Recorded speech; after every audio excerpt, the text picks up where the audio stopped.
in Indian cricket will be as historic as January 29th, 2023. Few tournaments in world cricket will be as replete with relevance and topicality as the inaugural Under 19 Women's T20 World Cup. For India, the two sort of overlapped and reached a culmination of the most ideal kind on Sunday as the India Under 19s beat England to lift the inaugural Women's Under 19 T20 World Cup in South Africa. We'll look back on that watershed moment in the history of women's cricket in India and look ahead to the Women's PL or the Women's Premier League auction that's scheduled for February, and also talk about the ICC Emerging Player of the Year, Renuka Singh, the India pace bowler, on this episode of What's Up with Women's Cricket. And with me, I have resident expert on cricket.com and former Mumbai captain, Shweta Haranhalli. Before we get into this video, don't forget to download the cricket.com app because it's brand new and follow us on our social media handles. Shweta, has January 29th, 2023 and whatever happened around that day, on that day, sunk in yet? Not really. I mean, to be very honest with you, these are days, these are moments that as a cricketer you work really hard for, and I couldn't be happy for the bunch of players and also for the support staff.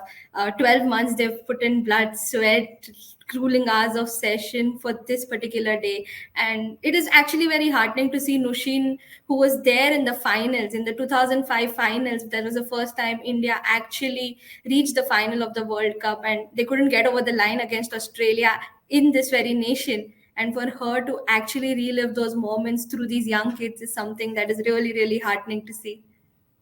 And that impassioned roar that she let out after the game, surrounded, literally enveloped by the under 19 players and the other support staff members.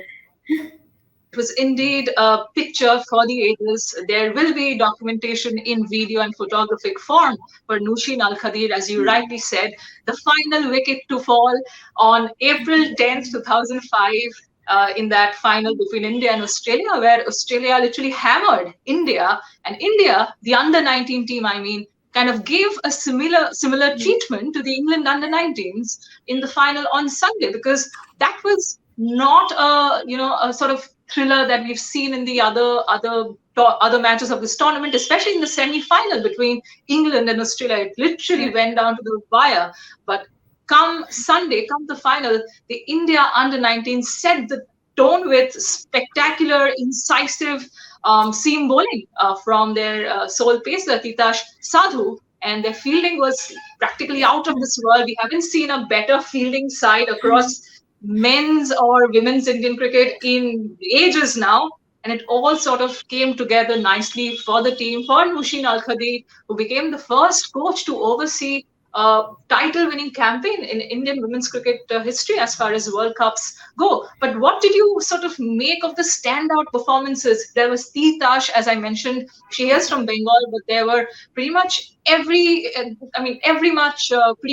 other players sort of contributed, made their presence felt, whether it be through the performance on the field or with the ball, with the bat. What did you make of somebody like an Archana Devi's wickets, and also that one-handed stunner she took at cover to dismiss Rihanna McDonald-Gay? It was outstanding. I'm pretty sure when both the teams stepped onto the field, there will be nerves. It was the final of the world event, and England were undefeated in the tournament. So if I can say that they stepped onto the field as like they were a bit of a favorites when they stepped onto the field. But the way India actually bowled and fielded in the first 6-7 overs of the innings, it kind of set the tone for the game.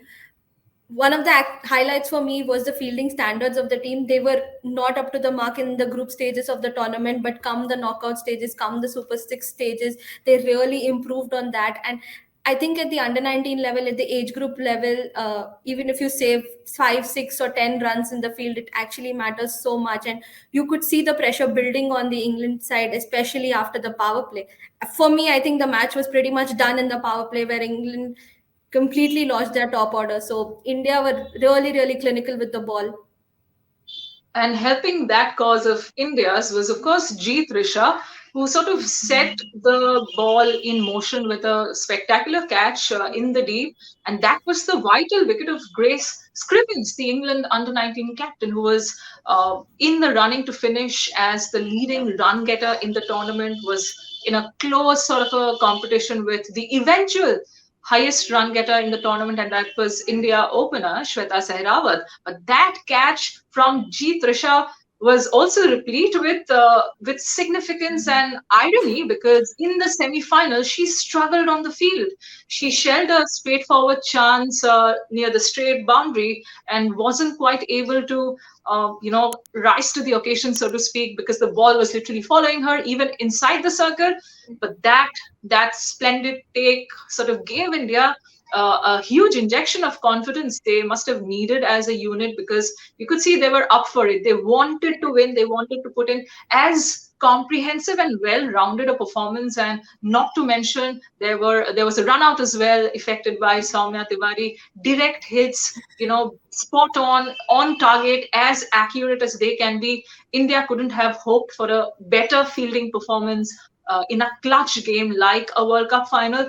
But we must also talk a bit about Mannat Kashyap and Parshavi Chopra, who have been consistent performers with the ball. Both are spinners, and both of them, in fact, were integral to the support that Titash Sadhu, as the sole pace bowler in the side, needed. What did you make of how the tournament, the campaign ended for Mannat Kashyap and Parshavi Chopra? I think India were heavily reliant on these three players to actually get them through in as far as the bowling department is concerned.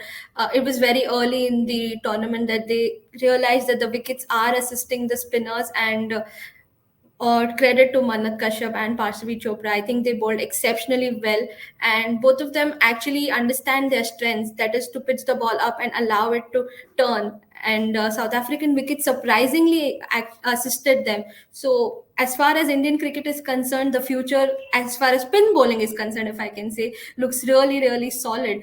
And to contextualize this victory, this title triumph on the part of the India under-19s against the background of everything else that's been happening around Indian women's cricket, it comes at a very crucial time, because only a few days ago were the franchise ownership rights were sold by the BCCI, and it fetched them a whopping 4,670 odd crores. The media rights for the Women's Premier League were sold a few days earlier for another 951 crores. So a lot of movement is happening in Indian women's cricket right now. And for a women's national team to eventually win a world title, something they had come very close to, be it at the 2005 ODI World Cup, India versus Australia, India finished runners up, or the 2017 breakout campaign they had in England that culminated in another runners-up finish. It was a heartbreaking sort of a defeat. Yeah. And then there was the 2020 T20 World Cup final, where they came up considerably short against a resolute Australian side at the MCG in front of 86,174 people. And of course, most recently, the Commonwealth Games at Edgbaston in Birmingham, because that was another opportunity they had, and they let it slip by an agonizing 9 runs again. But finally, under Shafali Verma, who became the first Indian woman to lead India to title victory in a World Cup, did India eventually win a women's title on Sunday. What do we make of the legacy that Shafali Verma has now started charting? And remember, we're talking about somebody who's just turned 19, and we're talking legacy. Wow, Shafali Verma has already created magic, and this sentence itself speaks Yeah. volumes about the player that could go on to achieve far bigger things for Indian cricket.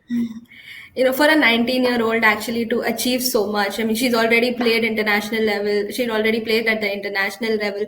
I think one of the most heartening things for me was in the presentation. Obviously, there were emotions around, but she was very clear. This is not the only trophy I want from, when I'm in South Africa. So her plans and her goals were clearly set, that as she goes on to goes with the senior team, they are looking to go a step closer and win that title. And with the under-19 team, it's just, I think they have inspired not only a lot of young kids back home, but also the senior team out there in South Africa.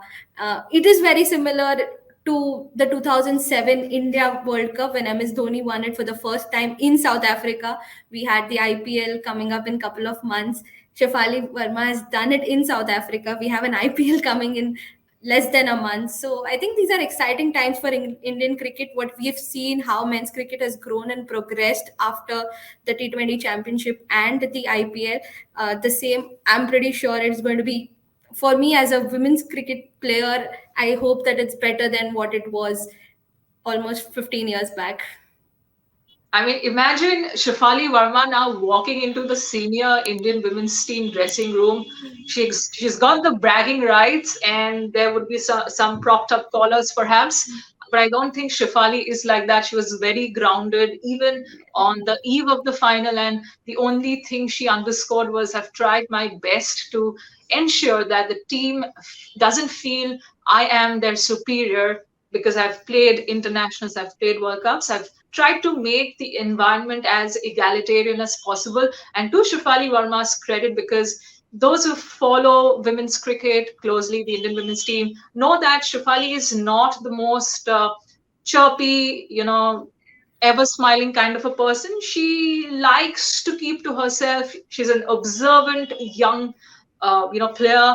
For her to have gotten the team gel so well with each other, to have gotten them to rally around each other, as we saw on the visuals that were presented by the host broadcaster, I think it speaks volumes about the temperament of who could Yeah. be a senior team captain as well in the near future. But right now, the focus well and truly is going to be, as Shefali underscored, the senior women's T20 World Cup that begins in the first, on the 10th of February, and they will have a lot to do before that, including the WPL auction. And how much of a factor do you think that is going to play as a role, as an ingredient, so to speak, when it comes to retaining focus, not getting distracted, and keeping one's emotions in check? Because the IPL auction, as we know it, is a Yeah. beast, and the WPL auction is likely to be no different. There's no doubt that there's going to be a lot of nerves around players, not only in the Indian team but also across the globe. It's very close to we just start the World Cup. The tentative dates are in the first week of February. Obviously, there's no clarity on the dates, but it is in the first week of February, and there will be nerves. There's no doubt about it. I think it is up to the team management, because it is going to be a historic moment in Indian cricket. We've never, even in the women's T20 challenge, we never had player auctions or anything. And it is a day that probably a lot of lives in not only world cricket but Indian domestic cricket is also going to change. So it is going to be something that a lot of people would hope for, and there'll be a lot of eyes on it for sure. Speaking of lives changing, given the under 19 Women's World Cup team of India have won the title, and they have been awarded a cash prize of 5 crores, as BCCI Secretary announced on Sunday, they will get a good share of about 20 lakhs each, the 18-member squad and the support staff, which comprises, I think, 10 or 11 members. But from the under 19 setup that took part in the World Cup, I think there could be a few players who will put their hand up and will go for reasonably good money in the auction, including one of my top bets. That would be Shweta Haranhalli from Delhi, the leading run scorer at the Under 19 World Cup, because she's shown the temperament, the range of strokes that you would expect of a seasoned, multiple times sort of capped player on the international circuit. And she's got the, sort of pluck to take on oppositions and meander well enough to help the team navigate out of trouble. Shweta Sehrawat would be one of my top Yeah. picks, and the other one would be Titash Sadhu, because she is one of the, I wouldn't call rare, but one of the not so frequent pace bowling options that we see in Indian women's cricket. And she's got the height. She's again a teenager only at the moment, but she'll grow in strength, but has the basics that you would look for in a pace bowler, in a young pace bowler. And the third pick on my part would be Mannat Kashyap, the left arm Yeah. spinner from Punjab, because again she's an immensely wily bowler. She has a shrewd cricketing brain, and that's going to hold her in good stead because she has a good army of managers around her as well. So hopefully the scouts out there, they'll be able to pick or at least cast their eyes on what Manak Kashyap has done at the Under 19 World Cup. But who would your picks be as far as this Under 19 bunch is concerned? These three are going to be the obvious choices for a lot of franchise to go for, and they've proved it at the international level. For me personally, I would really look for someone like a Hurley Gala. She wasn't, she was injured during the first after the first game, and she didn't take part in the competition. But knowing her from close quarters, playing with her for Mumbai team, she has all the ingredients to be the pace bowling all rounder that probably the Indian team is looking for. So I'll be really excited. I mean, subject to fitness and subject to her thumb injury, but if she's fit, I think she would be one of the top picks as far as the under 19 team is concerned. Given every WPL squad will have to have overseas recruits, and they can also field up to five overseas players in their starting 11 as long as the fifth player is from an associate nation. It does open up a world of opportunities for cricketers from associate nations, and from them, I think a lot many should be picked simply on cricketing merit alone and not because they are from associate nations. Yeah. And among those names would obviously be Nathakan Chantam of Thailand, who's already been a regular presence of sorts at the Women's T20 Challenge, which was a precursor to the WPL. Alongside her, I would also love to see the BCCI, the WPL franchises at least consider having Sita Rana Magar from Nepal Yeah. on board as well because she was spectacular at like literally spectacular with the ball at the Fairbreak Invitational 2022 tournament. And if I'm to pick another player from an associate nation, I think it possibly could be, though highly unlikely, Henrietta Ishimbe because she was spectacular Yeah. for Rwanda at the Under 19 World Cup. I hope she has enlisted herself for the auction because the Under 19 World Cup was kind of running around the same time the player registration process was to close. But if Henriette Ishimbe, if the name comes up at the work at the auction, WPL auction, I think it's gonna be very significant from a global cricket growth perspective as well because she's performed well at the Fairbrake Invitational tournament last year as well. So a lot to look forward to from these three players. Who would you put your money on? I think from the associate nations, one of the players who actually impressed me the most was Tirtha Satish in the Under 19 World Cup.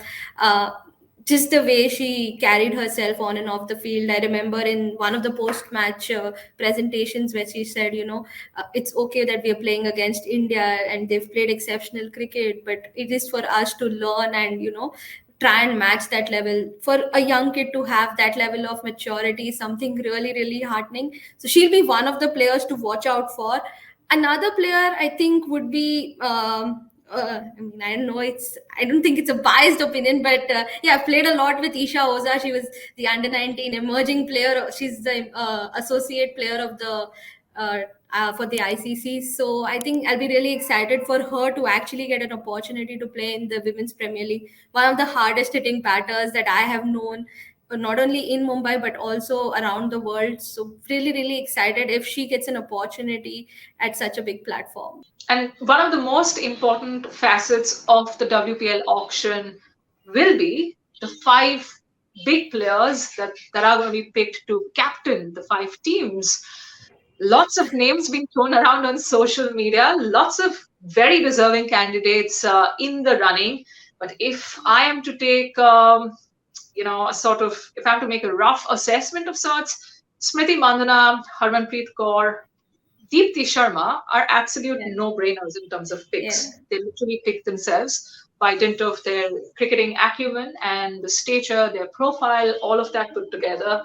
The final two franchises, I think, are going to be a bit tricky and could throw up a few potentially surprising names. Whether or not the franchises go for overseas players for the captains is also going to add a different dimension to the existing dynamics. But if I'm to pick Indian names, maybe Jemima Rodrigues and Sneh Rana, because they have led their domestic sides, including Mumbai and Railways, in the past, and they have a lot of playing experience under their belt as well on the international level, and they have decent enough following for especially the new franchises Yeah. to build their brand around. Because remember, you Yeah. have Mumbai Indians, Delhi Capitals, and the Royal Challengers Bangalore, Yeah. who already have immense fandom, immense following around them, and their men's teams have a different kind of a branding associated with them. So while it is going to be a fresh start for all five teams,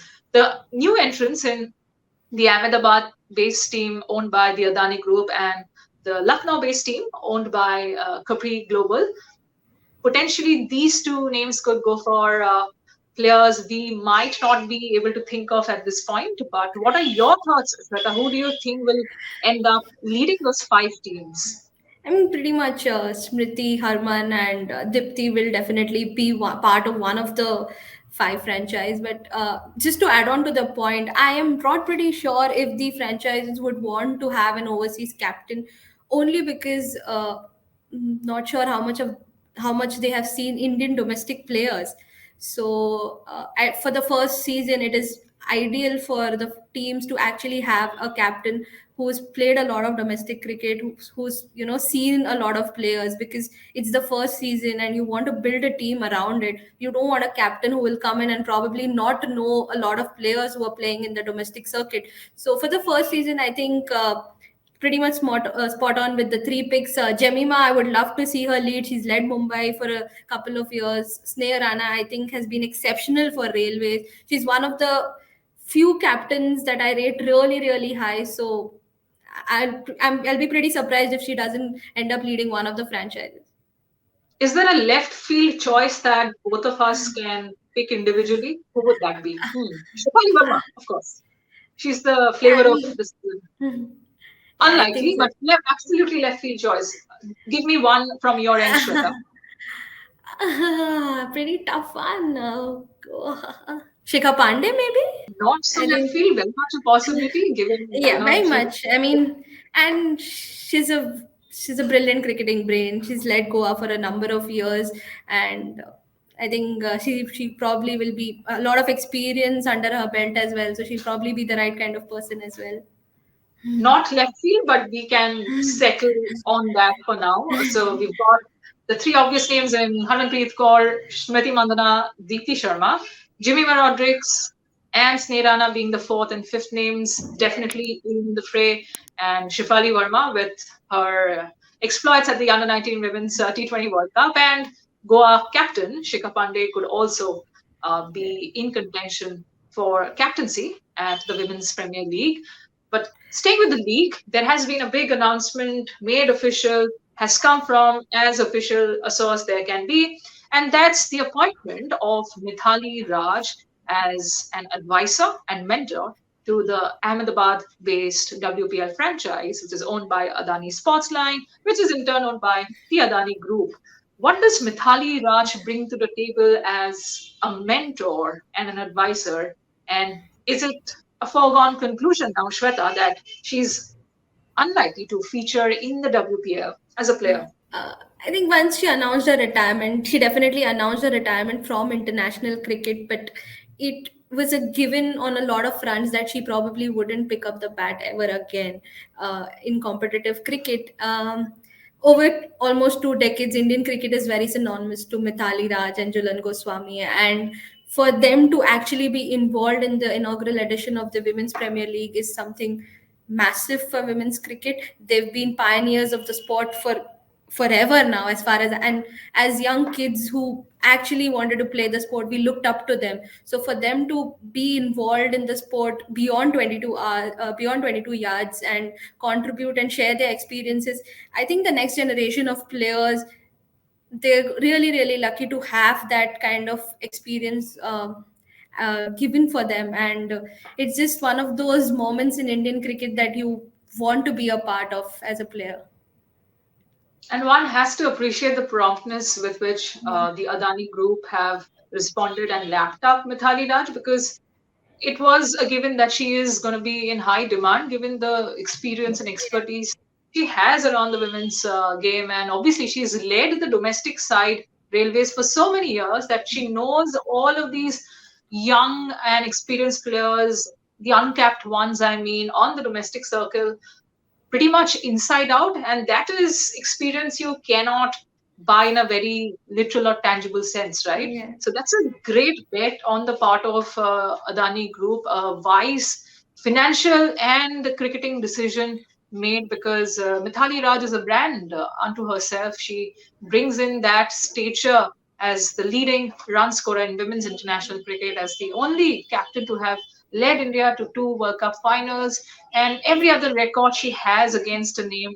And obviously, she's going to also work at the grassroots level for the Ahmedabad based team. So we can potentially see a lot of young cricketers based in and out of Gujarat, and also those who will be part of the Ahmedabad WPL franchise setup benefiting by simply being around someone as legendary as Mithali Raj, because to be able to feed ideas of a figure like Mithali Raj, as we recently saw in a social media clip from the Tri Series in Australia, how Fatima Sana was actually talking cricket with one of our idols, Ellis Perry. She wasn't fangirling, out there. She was literally talking cricket, talking the specifics of pace bowling. And yes, sure, she's a fangirl, but to see a young player feed off, the interaction that she had with a legend like Ellis Perry is something that kindles hope for and around a tournament like the WPL as well. Potentially, similar scenes could play out as at the WPL, right? Although Pakistani players may not be part of it.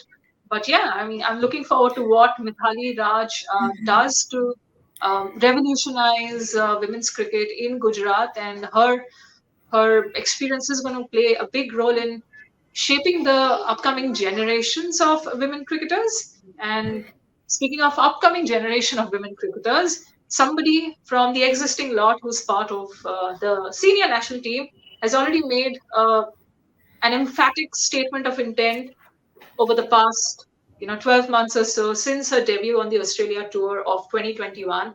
And to put the icing on the cake, at least for this season, she's been named the ICC Emerging Player of the Year 2022. And we're talking about fast bowler Renuka Singh. What do you make of this player and the journey she's had so far, Shweta? Uh, she's been outstanding for the Indian team from the time she's made her debut in 2021 to till date.